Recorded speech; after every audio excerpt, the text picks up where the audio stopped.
Microcasting for your city. Talkapolis. Bandwidth for today's show is brought to you by SoftLayer.com. We love SoftLayer here at Talkapolis. They are the greatest hosting company ever. They make everything easy. Check out their website at SoftLayer.com. Thanks again for sponsoring the show.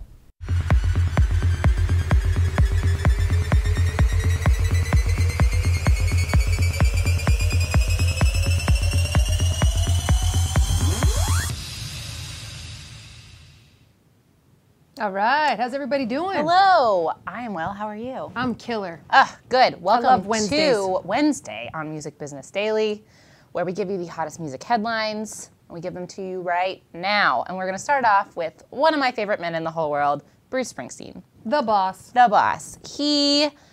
There's a documentary being made about him, and if you are a big fan, which I am, and I, I'm really excited about this story, you can be in the documentary called Springsteen and I. Is that proper English? Springsteen and I. Springsteen and I. It is. It kind of sounds like The King and I to me. It does sound like The King and I. Springsteen and me. They should have just called it The King and oh no, that was The Boss and I. Could be The Boss and I. But basically, the group is like, okay, well, if you're a big fan, why don't you send us your own footage and your own thoughts? So that could get really interesting because there are a lot of big mega fans. Do they want people's thoughts or do they want their footage? They said both. They said submit your own thoughts on Springsteen, but they want creative interpretations captured in the most visually exciting way you can think of.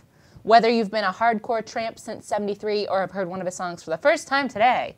So nice wide margin. Yeah, so really anyone. If you know who he is or if you don't know who he is, send us your stuff. That's pretty smart though. Yeah. I think it's a great way to get content. Yeah, so they're going to start taking submissions tomorrow, the 15th through the 29th. So you should go to their website for more details, and I will be researching this. And how about that one? The Civil Wars, they broke up, right? The Civil Wars did break up. That's kind of sad. That's sad. They're not even a married couple, and they broke up. They did. They broke up, and they're never touring together again. I wonder what happened because like that's just a bad time to break up when you're on top. I know. Well, I think they broke up because they wanted to be a part of the Bruce Springsteen documentary. They needed to film stuff separately. It could be. That's going to be time-consuming. The Civil Wars and I. Well, JayZ and Coldplay are headlining New Year's Eve in Brooklyn. They're playing together. How fun is that going to be? I think it'll be really fun. They're like best friends, apparently. They are. They all hang out together. Which in fact, is so weird. At Ron Perlman's summer house, I saw JayZ and Gwyneth, who were, and he was talking to Shirley MacLaine, and I thought, of course, JayZ is talking to Shirley MacLaine. Of course. Yeah. They have so much in common.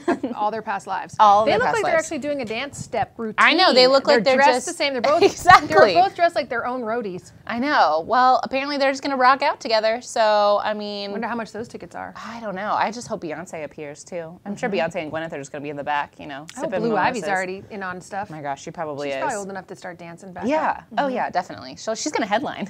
That'll be next year's New Year's Eve. But yeah, apparently they're going to play. They're going to play at the home of the Brooklyn Nets. JayZ played 8 sold-out nights there already. So if you went to those, just get back in line. Well, he's a part owner of the Brooklyn Nets. Yeah. Yeah. So it's very exciting. It is exciting for him. With some Russian oligarchs. He just does whatever he wants. He's like, I own you guys, so I'm going to play a show on New Year's Eve with my best friend, Chris Martin.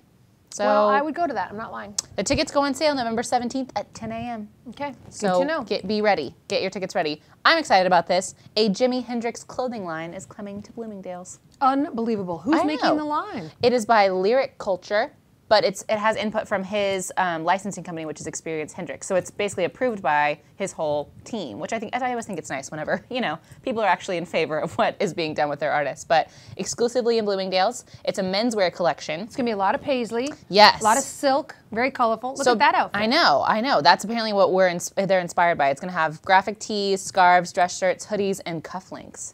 So what about that jazzy pendant that he's wearing? That's I don't know. I like that. I mean, it says it's a menswear collection, but I might have to put some of it on my Christmas list. Well, he's wicked foxy. I hope they stay true to the styles because he certainly had one. I know. So, and it's also, they say they're going to put some of the lyrics on it too. So if you're a big Jimmy fan or if you know someone who is, this is a great Christmas gift. Unbelievable. Exclusively at Bloomingdale's. When's that going to be out? It says early November. We don't have a Bloomingdale's in Nashville, do we, Kelsey? I don't think we do. Okay. Maybe we have to go to Atlanta. We have to go to Atlanta. Be worth the drive. Be worth it, just for Jimmy. Those kind of duds. We do in Nashville, however, have the Music City Songwriting Competition, which is now accepting submissions. So if you are a songwriter and you would like to basically win $1,000 and 2 round-trip tickets to Nashville and hotel accommodations. Can you cash those in if you're from Nashville? I don't know. That's what I was wondering. I was like, if we enter this, but you also get to be interviewed by Stormy Warren for GAC and have a print feature in American Songwriter, and Little Big Town will mentor you. So if you are excited, this is ongoing now. It just opened up on the 2nd, and it'll be through January 31st. That's exciting. You you're a guys get your songwriter. submissions in. Yes, apparently. Little Big Town is serving as this year's honorary ambassador, right? They are the ambassadors. The first song costs $30, and each additional song costs $20. So you can put in as many as you want? As many as put you in want. like 100 tunes? I'm going to put in Up a bunch the of odds? songs. Yes, we have a bunch of Talkapolis tunes here we're going to enter so that we can win as songwriters. Yeah, so that's exciting. Okay, so that's coming up. You need to get on that. Get on that. MC Hammer was named the tourism spokesman for the city of Oakland. Aww. I just think it's adorable. He does so many different things now, and I guess Oakland just decided they needed to be re-represented, and so who better do that than MC Hammer? Oakland, to know it is to love it. That's the new tag phrase. He came up with that. Now, do all cities have like, I don't know. I was wondering reps? who would be our rep in Nashville. maybe Faith Hill? Maybe so. Faith Hill. Faith Hill, given the rep. I don't know. We would like to. Let's take a vote. You should tweet us at Talkapolis and tell us who you think should represent Talkapolis. It can't be MC Hammer because Maybe he's already Raina James taken. from the show Nashville. Maybe so. Yeah, that would be intense. cool. Getting intense. Well, it would not be Miley Cyrus, or maybe it would be, because she says that she's producing a new album. Her new album's coming out in February, and she wants it to have a Dirty South vibe. That sounds really cool. She's partnering with Pharrell. Pharrell would be great. Yeah. I think that's a good move for her because she's got that kind of smoky voice. She does. I mean, as much as she's not my favorite person, but she just constantly keeps reinventing herself and keeps doing stuff. Like, I just have to watch her. I want to know what she's going to do next. I think it was great that she recently threw her own dad under the bus for essentially talking smack about her and making stuff up. That's a whole bunch of family drama. I wish my dad was talking about me that much. Just in general. Just making stuff up. Just making stuff up about you. Just giving press releases. For your new Dirty South vibe that you're going for in your next album. But yeah, I mean, and she's also engaged, so she's just got a lot going for her. But, you know, she said that she's taking time, because everyone keeps asking her about the wedding. And she's like, guys, I'm really trying to focus on my music, my album that's coming out in February. Okay. So Undercover. So... That's the name of the album, So Undercover? So Undercover, which doesn't really sound Dirty South. I hope they take us along on the honeymoon. I hope they do. So Under the Covers. So Under the Covers at Talkapolis. That's where we're going to go. Last story of the day. There is a venue in London called the Union Chapel, and it's really legendary, and they want to turn it into housing developments, and people are saying, no, that is not allowed. That is not allowed. So people are rallying to save this venue. And people have played there like Adele and Frank Turner and Noel Gallagher and Bombay Bicycle Club. And so everyone is just really up in arms about it. I think people in England get way more riled up about things than we do because they're smaller.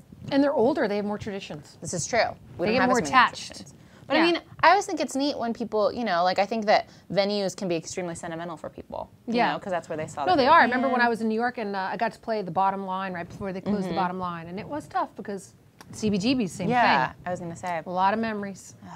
Those memories. Because spaces hold that stuff. And then people get excited to play there. Exactly. Like, people feel about the Ryman. Exactly. Like, so-and-so has played there, so-and-so has played there, so it's really historical. But they haven't reached a decision about it, but you can sign a petition. So if you're really riled up about it, go to NME and sign this petition to save the Union Chapel. I know that Damien Rice did a show there because I have his little recording of it. Really? So that was where I was like, oh. Nice. And who's that guy right there getting I don't know. I have no idea who that is. He's just staring at me. Super into it. He's like, don't close it. He's writing a song about it. He's going to enter it in the songwriting competition, which he will, which will be great. But he'll win. That's it, man. That's our stories for today. Oh, cool. Well, that was a great Music Business Daily. We made that happen. Super informative. Super informative. Thanks for joining us. See you tomorrow. We will. Okay. Bye.